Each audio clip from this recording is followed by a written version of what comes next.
Saya di Indonesia, itu yang saya ambil pelajaran, kita orang Indonesia selalu harus dunia, tidak ada akhirat sendiri.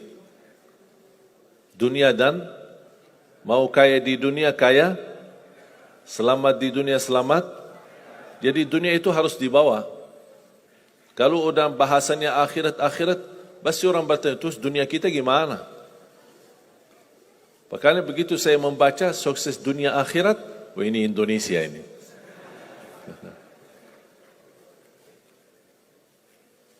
Bahkan hampir setiap ibadah kita pasti yang dikejar dunia. Saya sudah dakwah sebelum di Indonesia, di mana-mana, tapi baru pertama kali pas saya di Indonesia diminta amalan, gimana supaya dapat amalan mudah kerja, dapat amalan mudah urusan, dapat amalan lancar rezeki, dapat amalan. Jadi ujung-ujungnya semua untuk urus dunia. Makanya saya buatkan satu buku, habis saya sudah fahami dan belajari karakter orang Indonesia. Orang Indonesia dah mau yang ribet-ribet, mau yang mudah, yang enak dan masuk surga. Betul? Makanya saya buatkan satu buku, 20 amalan mudah tapi pahalanya sangat menakjubkan. Mudah diingat, mudah dihafal, mudah diamalkan, tapi pahalanya sangat luar biasa. Bapak Ibu jamaah sekalian, kalau benar-benar ingin Anda sukses dunia akhirat, harus kita percaya sepenuhnya takdir. Kuncinya di situ. Percaya sepenuhnya takdir. Takdir itu menjadi salah satu rukun iman. Rukun iman ada berapa? 6. Rukun Islam? 5. Salat berapa waktu? 5 atau 4? Yakin 5? Soalnya benar tak salat subuh?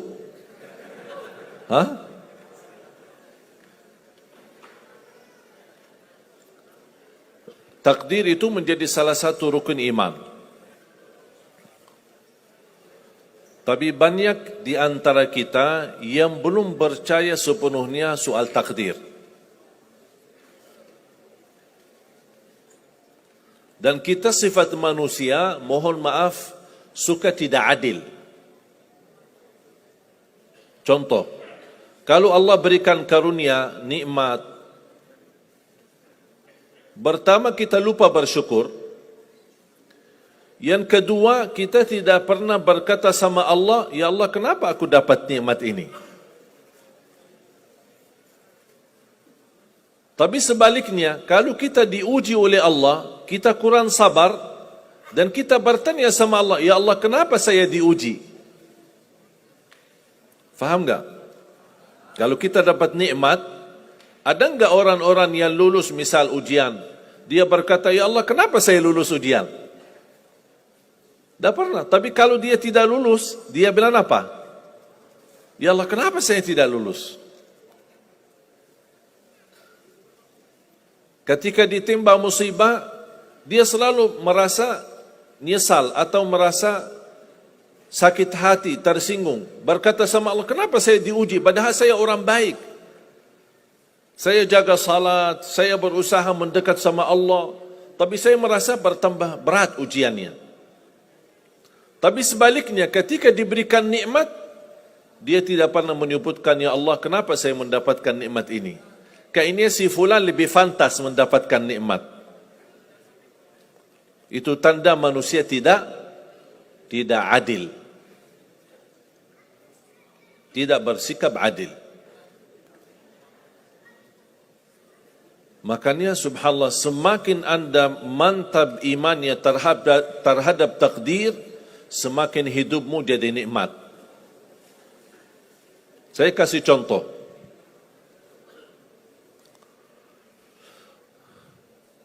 Tidak ada persoalan masalah takdir baik. Itu bukan masalah bagi kita. Justru kita bertambah senang kalau kita mendapatkan takdir yang baik. Tapi yang menjadi persoalan bermasalah bagi kita adalah takdir buruk. Ketika ditimpa musibah, ketika ada ujian, ada sakit, kesulitan, penghasilan yang tidak mencukupi, dan banyak masalah keluarga, masalah rezeki, masalah sama majikan, masalah di kerjaan, itu yang membuat banyak beban fikiran.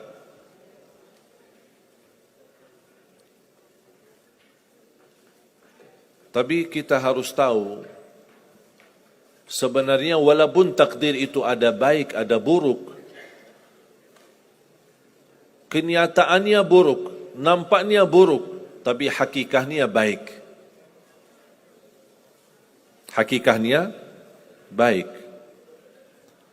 Tapi kapan kita bisa tahu takdir yang buruk ini bisa menjadi baik bagi kita? Belum tentu sesaat terjadi ujian itu. Bisa jadi belakangan, bahkan bisa menjadi sekian lama baru kita tahu dan sadar ternyata takdir itu baik bagi kita.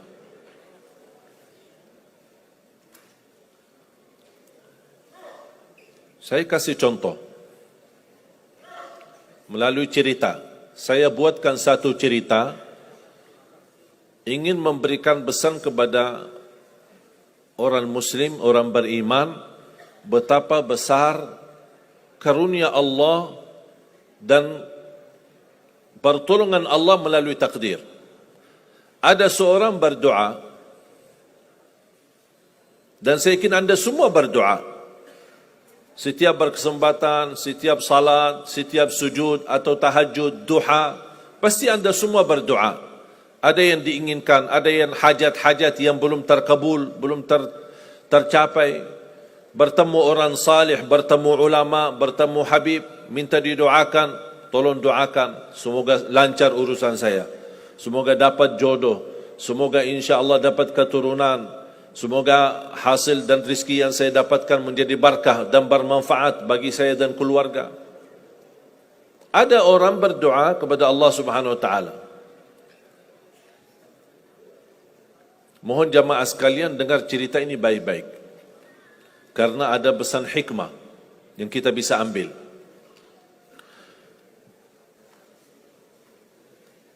Orang ini berdoa tapi tidak melebihi selain doa meminta jodoh yang salihah, yang cantik, yang kaya. Itu aja doanya, tak ada yang lain. Setiap salat, ya Allah, jodoh yang salihah, yang cantik, yang kaya. Tahajud, ya Allah, jodoh yang salihah, yang cantik, yang kaya. Doa pas buka puasa, itu aja doa, tak ada yang lain. Tak minta ampun, tidak minta rahmat, tidak minta karunia, tidak minta keselamatan. Butuh banget ini jodohnya. Dapat rezeki sedikit, dapat kemudahan berangkat haji. Selama dia berhaji, selama dia tawaf 7 kali, itu aja doanya. Ya Allah, jodoh yang salihah, yang cantik, yang kaya. Safa Marwah sa'i, ya Allah, jodoh yang salihah, yang cantik, yang kaya. Tak ada yang lain. Ketika satu malam dia sudah di tengah air, berjalan malam hari santai-santai di kampung sambil membayangkan jodohnya, menghayal bagaimana cantiknya. Pas di dalam perjalanan dikejar anjing. Dia lari. Dan justru anjing semakin lari semakin dikejar. Makanya kalau ketemu anjing jangan lari. Akhirnya anjing berhasil gigit kakinya, berdarah. Datang mobil ambulan, dibawa ke rumah sakit. Di dalam mobil ambulan dia merasa menghadapi ujian, dan dia berkata, ya Allah, selama ini saya berdoa minta jodoh yang salihah, yang cantik, yang kaya, masa dikirimkan anjing? Dia belum tahu ada apa. Dan ini yang sering kita lakukan, terlalu cepat respon dan berkata yang tidak baik ketika kita diuji oleh Allah. Sedangkan kita belum tahu apa yang akan terjadi sesudah itu. Ambulan dibawa ke rumah sakit, dan subhanallah, dirawat di rumah sakit seorang dokter yang cantik, yang salihah, yang kaya, jadi jodohnya. Ada hikmah enggak digigit anjing? Buruk enggak kejadian itu? Buruk, digigit anjing pasti buruk. Tapi ternyata di dalam keburukan Allah menyediakan sesuatu kebahagiaan, sesuatu kebaikan, tapi kita belum tahu. Ternyata Allah sudah kabulkan doanya. Allah sudah kabul. Cuman kadang-kadang proses menabulkan doa itu ada di antara doa kita yang memang prosesnya lewat takdir buruk. Allah sudah kabul. Kata Allah, aku sudah kasih. Tapi tunggu. Seperti ini orang, doanya terus, ya Allah jodoh yang salih, yang cantik, yang kaya, jodoh yang salih, yang cantik, yang kaya. Allah sudah kabulkan doanya, tapi jodohnya ada di rumah sakit. Berarti harus sakit dulu. Gimana cara sakit dulu? Allah punya bermacam cara, berbagai macam cara. Bisa sakit, tiba-tiba sakit, bisa apa saja alasannya. Di antaranya tentara Allah yang ada di bumi, semua yang bernyawa makhluk Allah, patuh dan taat kepada Allah Subhanahu wa taala. Di antaranya anjing. Allah perintahkan gigit si fulan biar ketemu jodohnya di rumah sakit. Jalanin tugas. Memang kita menyesal ketika terjadi kecelakaan, tapi kita tidak tahu apa hikmah di belakang kecelakaan itu. Dan sering saya bilang sama jamaah, mudah-mudahan Allah kabulkan semua hajat-hajatmu. Walaupun digigit, mau enggak digigit anjing dulu?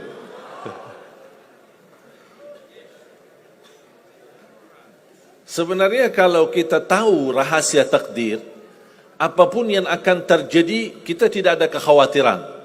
Karena kita tahu, sesudah ujian ini, pasti ada sesuatu kebaikan. Dan yakini Bapak Ibu, Allah Subhanahu wa taala Maha baik. Allah tidak senang menyusahkan hambanya. Tapi kadang-kadang proses untuk menuju kebaikan ada kesulitan dan tantangan. Seperti cerita seorang bapa yang bercita-cita untuk berhaji. Saya bertemu seorang jamaah, usia sudah mungkin 80-an, 80 tahun lebih. Saya pas bertemu diceritakan ini marbot masjid, ahli masjid. Saya berdialog, bertahun-tahun Masya Allah, kerjaannya hanya lap-lap masjid, bersihkan masjid, jaga masjid. Saya berkata sama beliau, Pak, apa yang Bapak inginkan? Tahu enggak jawabannya apa? Saya ingin haji. Tapi saya orang tidak mampu. Doakan mudah-mudahan saya bisa haji. Saya bilang insya-Allah Pak, kalau soal haji, soal umrah itu tidak tergantung dengan kemampuan.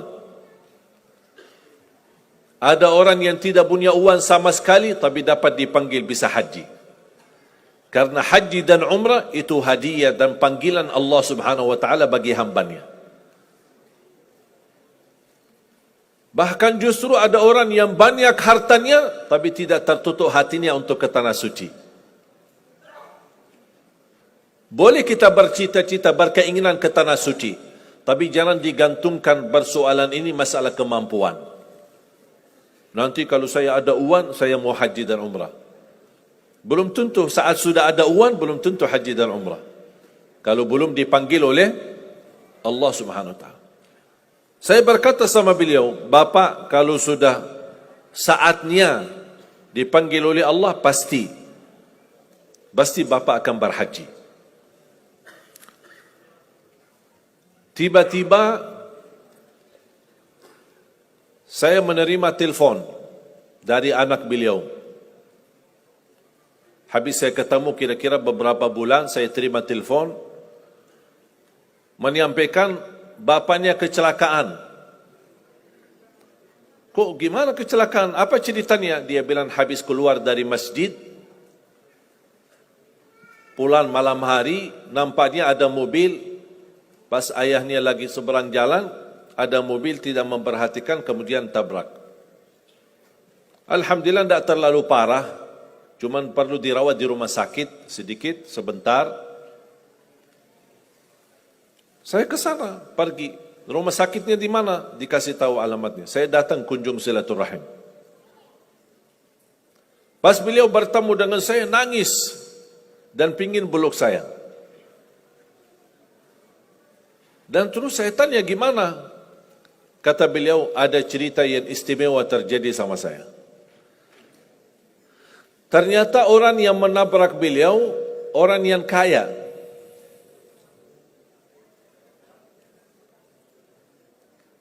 Habis itu, orang yang kaya minta maaf sama si bapak ini. Mohon maaf Pak Haji, mohon maaf Pak Haji. Beliau tambah nangis. Orang kaya bingung, ya kenapa sih setiap mohon maaf, malah nangis dia. Ditanya, kenapa Pak nangis? Sakit? Tidak, karena Bapak dari tadi bilang Pak Haji, sedangkan saya belum haji. Tertutup hati orang yang kaya, yang dia sediakan biaya haji dan bisa berangkat. Dan kata beliau, betul apa yang disampaikan ketika pertama kali bertemu. Kalau sudah saatnya dipanggil oleh Allah, pasti bisa ke tanah suci. Walaupun ditabrak mobil. Berarti intinya apa? Apa yang saya ingin sampaikan, jangan ada yang merasa menolong atau merasa sakit hati atau merasa tersinggung ketika menghadapi ujian. Merasa belum terkabul keinginannya, Allah sudah kabulkan. InsyaAllah tidak ada di antara kita yang ditolak doanya. Cuman kita mohon maaf kadang-kadang buru-buru. Ingin selalu semuanya cepat. Kadang-kadang kalau terlalu cepat apa yang kita inginkan kita dapat, itu bahaya juga. Dan Allah ingatkan, kalau manusia, Allah tidak sulit menjadikan manusia semuanya kaya. Kalau sekarang saya bertanya, mau enggak semuanya jadi orang kaya? Pasti mau, siapa yang tidak mau. Coba bayangkan, kira-kira sulitlah bagi Allah menjadikan semua manusia di bumi kaya raya? Sulit tidak? Tapi pertanyaan saya, kira-kira berjalan hidup kita enggak kalau kita semuanya kaya? Bisa berjalan lancar? Masa enggak? Semuanya kaya raya. Gimana kehidupan kita sehari-hari? Berjalan lancar tidak? Kenapa tidak? Saking banyak kekayaannya. Kalau semuanya kaya, memang sulit menjalani kehidupan. Contoh, cari supir. Siapa yang mau supirin kita? Sama-sama kaya. Datang minta tolong sama teman. Boleh enggak ini cariin supir? Aku aja lagi cari supir, dah dapat. Mau punya perusahaan sendiri, butuh tenaga kerja kan? Semuanya orang kaya. Buat apa kalau mereka semua kaya, masing-masing punya pabrik, tapi tidak ada yang bekerja? Sulit enggak jalan hidup? Sulit. Sama sebaliknya, kalau semuanya di bumi miskin, susah. Kira-kira gimana hidup kita?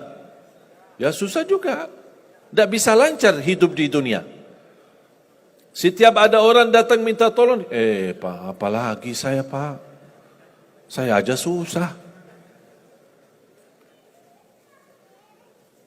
Tapi makanya ada hikmah. Allah menjadikan ada yang kaya, ada yang miskin. Yang kaya menutupi kebutuhan yang miskin, miskin juga menutupi kebutuhan yang kaya. Saling mengisi.